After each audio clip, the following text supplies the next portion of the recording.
Hi and welcome back. Let's learn how to perfectly change the graphics quality in Race Master 3D on your iPhone and iPad.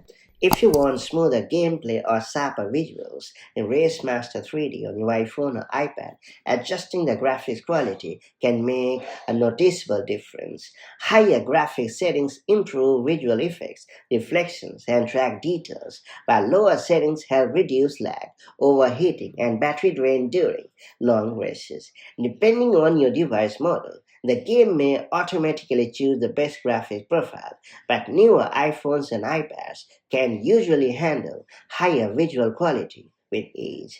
That said, let me show you how it's done the right way.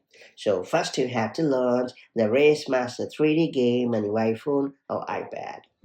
And then you have to hit the settings icon located at the upper left corner of the screen. Then you have to head over to graphics quality section.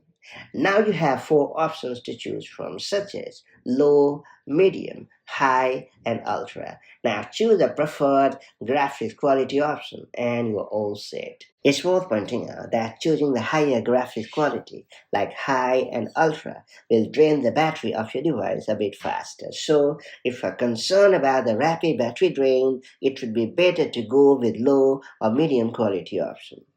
Changing the graphics quality in Race Master 3D is a pretty simple way to balance performance and visual quality on your iOS or iPadOS device. If the game feels laggy, overheats your device, or drains the battery too quickly, lowering the graphics settings can help you create a smoother racing experience. On the other hand, powerful devices like newer iPhones and iPad models can often run the game at higher settings for more immersive visuals and effects. On top of all, keeping the game updated can also improve optimization and performance over time.